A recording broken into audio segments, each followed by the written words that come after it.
disasters of a basketball take place in Indiana.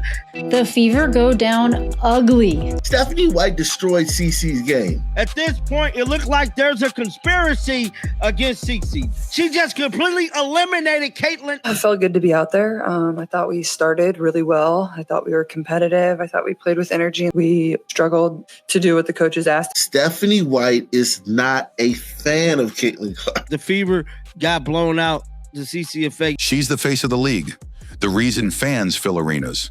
But once again, Caitlyn Clark was pushed aside by her own coach's poor decisions.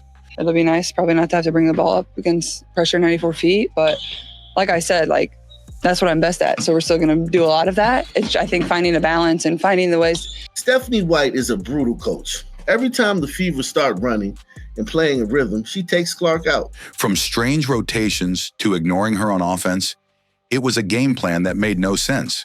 They're trying to sabotage Caitlyn Clark, bro. If you're 100% behind Caitlyn and believe she deserves better, let it be known in the comments. Caitlyn Clark is a new style of player. Caitlyn Clark is the tide that rides all boats. Because this wasn't just bad coaching, it was a complete failure. I was disappointed because I felt like there was a lack of competitive fire. Stephanie White under fire by Fever fans. Caitlyn Clark didn't come back from injury to be a decoy, but that's exactly how she was used. In one of the most baffling coaching decisions of the season, Stephanie White had Clark start the game at small forward. Kelsey Mitchell and Caitlyn Clark, which to me was very odd. You got the best point guard in the world, and you have her playing small forward. Yes, small forward, while giving point guard duties to Aari McDonald. Steph has talked about kind of taking some pressure off you with Aari kind of running point and some actions and just playing off the ball. She's coming back from an injury and you started her at small forward? I don't get it. I don't get it at all. I think what she was trying to do was have another point guard in the game with Caitlyn so that at least that player might pass Caitlyn. Let that sink in. The most prolific passer and floor general in college basketball history, the woman with the best court vision in the WNBA, was told to play off the ball. Caitlyn Clark was going to be playing off the ball. And we know how Caitlyn Clark is off the ball. It's ugly. And while the coach framed it as an attempt to take pressure off Clark, Caitlyn's words told a different story. She said it might be nice not to bring the ball up against full court pressure, but quickly added, "That's what I do best." It'll be nice probably not to have to bring the ball up against pressure 94 feet. But like I said, that's what I'm best at. So we're still going to do a lot of that. It's, I think, finding a balance and finding the ways. Her tone was measured, but her body language said it all. Looking down, avoiding eye contact. And I could just tell from her countenance and the things she said, the game plan for tomorrow is a Stephanie White disaster class. I mean, it'll be nice probably not to have to bring the ball up against pressure 94 feet. But like I said, She won't even look. This is Caitlyn Clark, who constantly looks towards the camera. If you look, she will always look towards the camera. She's not even looking at anybody. She's looking down and she's looking up and away. She's pissed. She's pissed. Eyes shifting. This wasn't a player agreeing with the strategy. This was a player biting her tongue. The decision stripped Clark of what makes her dangerous: her ability to read defenses, create spacing, and control the tempo. And without her in control, the offense looked lost. No rhythm, no purpose, no identity. The team had a generational talent on the court and chose to treat her like just another piece on the board. Instead of building the offense around her, they used her gravity to free up others. Not to dominate, not to lead, but to distract. Stephanie White wants to play slow. She wants Caitlyn to be a decoy, and she wants to feature Kelsey Mitchell and Aaliyah Boston. And that's where the frustration builds. Because this wasn't about taking pressure off Clark. It was about control. Stephanie White didn't want Caitlyn leading. She wanted her out of the way. And we just want to use Caitlyn's gravity to make them better because Kelsey's one-on-one, Aaliyah's 1-on-0 and 1-on-1. And we want to use them, but we don't want to have to, do things to let Caitlyn get good shots. We don't want you to have the ball no more. That's what it's looking like. And fans saw it. Clark knew it. And the results on the court proved it was a mistake. You can't build a winning offense by ignoring your best player. And yet that's exactly what happened to Caitlyn Clark. Time after time, play after play, she was left standing, Open, ready, and completely overlooked. They have freaking Caitlyn Clark on their team. No one ever passes the ball. In what should have been a game centered around her return, Clark became an afterthought. And not because the defense locked her down, but because her own team wouldn't pass her the ball. They is trapping Caitlyn. Now, we can't say that they ain't trapping her, because they trapping her, bro. They trapping her, full court press trapping her. But guys, it's always 3-on-5 when you're trapping. The issue runs deeper than just bad chemistry. It's a systemic failure in the offensive game plan. This team still has no offensive identity. Stephanie White's system doesn't prioritize getting Clark clean looks. There are no creative screens, no double curls, no Iverson cuts, no pin downs. She's got shooters everywhere. Caitlyn Clark, Kelsey Mitchell, we know right there, 2 real shooters. Lexi Hall, another real shooter. She never runs any setups for them. I never see anything that looks like a calculated catch the ball, pop and shot. What we saw was an offense that either doesn't know how to use Caitlyn, or worse, refuses to. Caitlyn gets 4 or 5 assists off of it. Aaliyah Boston gets warmed up with a lot of work inside the paint. Nah, let's not even bother doing that anymore. Let's be clear. Caitlyn Clark is not just a shooter. She's a creator. She sees passing lanes before they open. She draws double teams and still delivers perfect dimes. We got to remember who we talking about here. We're talking about Caitlyn Clark. Caitlyn Clark going to see the trap coming. She's going to see the trap coming before the trap get there. But none of that can happen when she's used as a floor spacer, running laps around screens while everyone else dominates the ball. In half-court sets, she barely touches it. She just completely eliminated Caitlyn in the offense today. And even when she does come off screens, the plays get disrupted, either by sloppy screens, poor timing. Caitlyn has screened for somebody off the ball, has kind of screened down, and they've kind of cut through and gone to the other side. So it sends her into a drive on 3 defenders, with Natasha Howard getting in the way. He runs off of 2 screens. Aaliyah tries to make the handoff, can't make the handoff. Then Aaliyah drives down to the basket, literally looking like Bigfoot stomping through the jungle. And then she throws the ball off the shot clock. Or flat-out refusal to deliver the pass. Several moments from the game were telling. There were sequences where she ran off multiple screens, got separation, and stood wide open at the arc. She's always standing there, ready, set feet, hands raised, ready to receive. Only for her teammate to drive into traffic and fling a wild shot off the backboard. As soon as she pops open, the passer will just put their head down and drive to the basket. In another, Caitlyn stood 30 feet from the basket, hands up, waiting for a kick out after a rebound.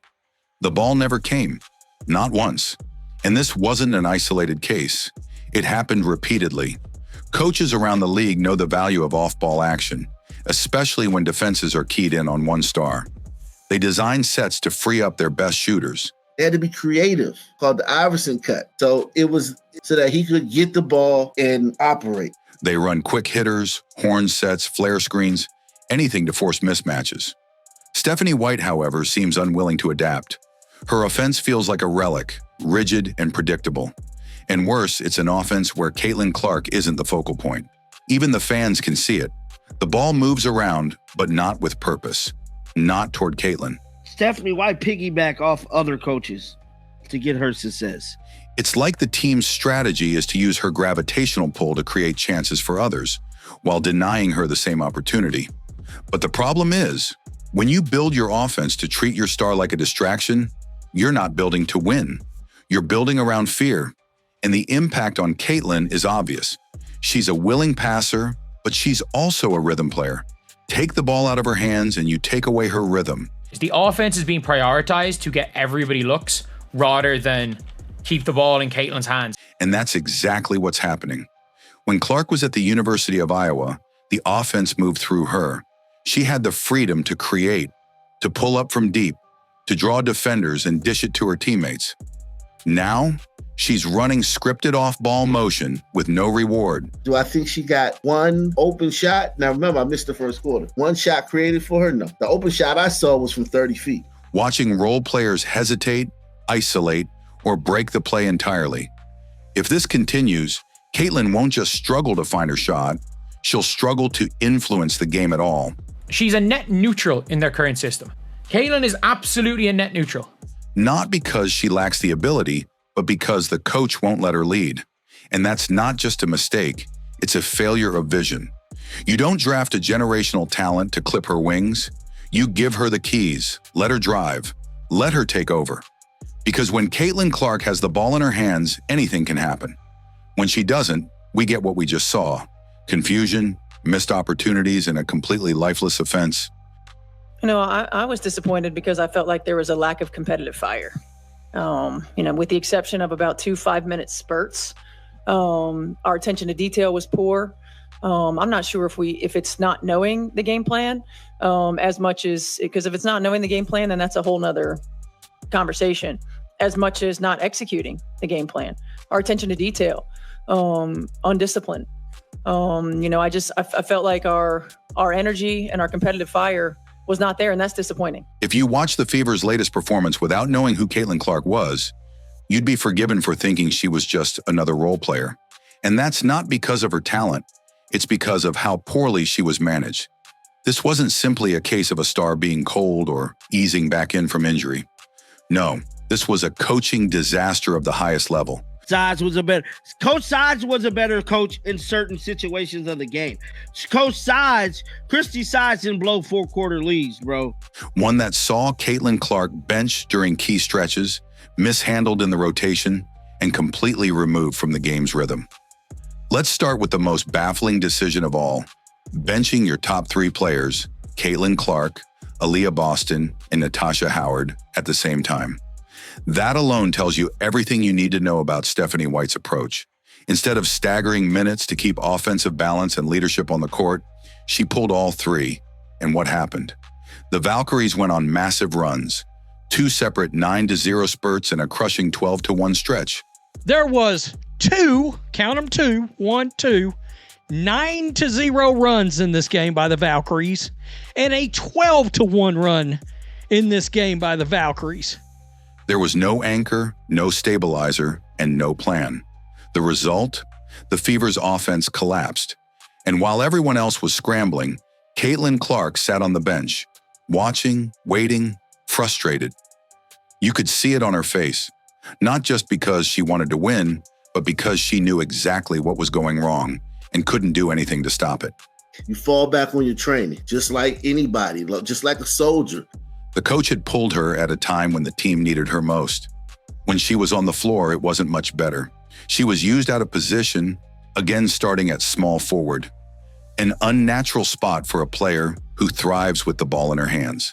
She was surrounded by guards who dominated the ball, rarely passed, and even ignored her on open looks. Ari McDonald, a point guard who wasn't even on the roster 3 weeks ago, played more minutes than Clark and even led possessions in crunch time. How does that make sense? Ari McDonald wasn't on a roster. Today she started and played a team-leading 18 minutes. And let's not forget Kelsey Mitchell, another high-usage guard who spent more time launching contested shots than looking for open teammates. Then there's Natasha Howard, who clogs the paint and stalls spacing. No offense to Lexi. There's no offense meant to Lexi Hull, but like Kelsey Mitchell has turned into a tough shot maker. And in her defense, she is good. She is a tough shot maker. Making it nearly impossible for Caitlyn to operate off pick and rolls or finish at the rim. None of it added up. But the worst part, Stephanie White let it happen over and over again. Instead of running plays to get Caitlyn hot early, they left her ice cold. Instead of playing through her in transition, where she's lethal, they slowed it down and made her a bystander. At times when Clark should have been the primary ball handler to steady the team and reset the offense, she was stuck setting screens for players who had no intention of using them. Stephanie White destroyed CC's game. AB and CC pick and roll, yeah. It wasn't just disrespectful, it was destructive. At one point in the 4th quarter, the Fever made a push, sparked by a brief stretch where Caitlyn actually had the ball. She hit a long 3. She ran the floor. You could feel the momentum shift. Was working a little better for Caitlyn. She hit this really long one right here. Later in the game, this was while the game was still and Thornton hits a 3. Kind of within reach. Right here, she's going to pull up from a hell of a long way off, knocks that down. But just as quickly as it came, it vanished because Stephanie White called a timeout, subbed Clark out, and killed the rhythm. Until Stephanie White calls a timeout and subs everybody out. Oh. Again. And this is a pattern. It's not a one-time error. Every time Caitlyn starts building momentum, the rotations shut her down. When she's hot, she's pulled. When the offense is flowing, it gets slowed down. And when the team needs a leader on the court, the coach decides it's time to experiment. You have to ask why. Because this isn't just poor coaching. It feels like intentional suppression. Either Stephanie White doesn't understand how to maximize Caitlyn Clark. Caitlyn is a read and react type player, bro. She needs the ball in her hand to be efficient. They don't like Caitlyn Clark because they don't like her game. They don't like her celebrating. They don't like her dumping up the crowd, throwing her on. They don't like none of that. They're trying to sabotage Caitlyn Clark, bro. Or worse, she doesn't want to. When you've got a player who sells out arenas, leads the league in attention, and gives your franchise national relevance, you don't bench her when things are falling apart. You build around her. Yet in Indiana, the opposite is happening. Clark is being set up to fail, placed in lineups that don't complement her game, and managed like she's just another rookie getting spot minutes. But she's not. She's the heartbeat of the team, the playmaker, the spark, and fans are noticing. Every substitution that benches Caitlyn while the team is struggling feels like a slap in the face. Not just to her, but to everyone who tunes in to watch greatness. The rotations are confusing, the minutes are mismanaged, and the offense, when Caitlyn sits, turns into a directionless mess. Stephanie White had a chance to unleash a generational talent. Instead, she caged her. Stephanie White takes Clark off and slows it down again. White is clueless as a coach. She makes the fever hard to watch. Stephanie White is looking real smooth criminal today. She looked like a smooth damn criminal. She ignored her rhythm, benched her during momentum, and trusted everyone but her when it mattered. And the result? A blowout loss, a team that looks lost, and a star player visibly frustrated, disconnected, and disappointed. This wasn't just a coaching mistake, it was a coaching meltdown. There's only so much a competitor like Caitlyn Clark can take before it shows. And now it's written all over her face. She's not just frustrated, she's emotionally drained, visibly fed up. Even looking at Caitlyn Clark's reaction here. Looking at Caitlyn Clark's reaction, like she's pissed as well. And mentally disconnected from a system that refuses to let her be who she is. A game-changing superstar. You don't need to guess how she feels. It's right there in her body language.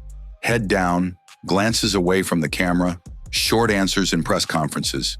She's a player trying her best to stay composed while being misused, sidelined, and systematically ignored by her own team. And that frustration is no longer subtle. It's growing and it's becoming contagious. In the most recent game against the Valkyries, it was impossible to ignore how Clark was being handled, and more importantly, how little support she had on the court. She wasn't just minimized in the game plan, she was isolated. Nobody runs with her anymore. Caitlyn doesn't find Kelsey Mitchell anymore. On fast breaks, no one ran with her. In half-court sets, no one looked for her. Even after creating space off screens, hands ready, the ball rarely came her way. Every moment felt like a missed opportunity, not because of her performance, but because of how little the system was doing to empower her. This isn't just about one bad game. It's about a pattern, a team identity that doesn't revolve around its most valuable player, and fans are starting to wake up to it. What they're seeing is something that looks a lot like sabotage. At this point, it looked like there's a conspiracy against Cece, the Indiana Fever front office, and the depiction of Caitlyn Clark to her fans. From the strange rotations, to Clark being used as a decoy, to the refusal to draw up plays for her, it's raising serious questions. Is this just incompetence from Stephanie White, or is it something worse? A battle for control? A clash of egos? Because make no mistake, there is a battle brewing in Indiana. You have to make a choice. Either you are going and playing through Caitlyn, or you're going and playing through Stephanie White's system. On one side, you have Caitlyn Clark, a once-in-a-generation talent, the most talked-about athlete in women's sports, and the player whose presence has elevated the Fever from obscurity to national relevance. On the other side, You have Stephanie White, a coach whose decisions are increasingly out of step with reality. She comes to the Fever won't have to rebuild for a while, and so it's ideal for her. Trying to run a system that clearly does not fit her star, and it's forcing the franchise into a corner. The Fever can either build around their biggest asset or continue down a path that not only wastes her talent. The Fever are getting very, very close to having to make a choice. And that is, like, do they want to choose Stephanie White or do they want to choose Caitlyn Clark? But alienates her completely. What's happening now isn't sustainable. The locker room knows it, the fans know it, and Caitlyn herself knows it. She's being reduced to a role player in a system that celebrates team ball. Caitlyn Clark at small forward. What are we doing? Now you've got people online now trying to do the who's really better, Angel and Caitlyn, over actual results. The only reason why you would stick to Stephanie White's system and keep Caitlyn Clark on your team is if you think she's a mascot. And here's the truth. You don't bring in a generational player like Caitlyn Clark and ask her to screen and drift. You build the offense around her. You give her the freedom to lead, to create, to electrify the game, because that's why she's here. But Stephanie White seems committed to doing the opposite. Instead of evolving the system to highlight Caitlyn's strengths, she's doubling down on a strategy that buries them. After the Olympic break, and that's what Christy Size did. You know what? We're going to give you back the ball, and we're just going to let you cook. Instead of empowering Clark to run the offense, she's positioning her as a passive piece. And the result? A team that looks confused, disjointed, and completely uninspired. The team looked completely unprepared to play. Unprepared to play. Even when Clark does manage to break free and score, the momentum is constantly cut short. Caitlyn Clark was the best rim finisher in the WNBA last year. Caitlyn has not had an open layup. By a timeout, by a substitution, or by the offense resetting without her. It's as if the system is actively designed to neutralize her brilliance. Stephanie White, fine if Caitlyn just drifts around all game and doesn't get an open shot. To keep her from dominating the game the way she has throughout her career. Stephanie White is not allowing Caitlyn to be Caitlyn, bro. And the cost is mounting, not just in losses, but in morale. When your star is visibly frustrated, the energy seeps into the rest of the team. You start to see hesitation, disconnect, and doubt. Role players don't trust the system. Fans lose faith in the coaching. And Clark, who should be leading with fire and confidence, is stuck navigating a game plan that sidelines her potential. Even worse, this dysfunction is happening under the microscope of national attention. Every game is televised. Every moment is dissected. And when the league's most marketable player looks miserable, it's not just a team issue, it's a league issue. The WNBA needs Caitlyn Clark to shine. She is the draw, she's the face, and yet Indiana seems determined to dim that light. Which raises the ultimate question, how much longer can this go on?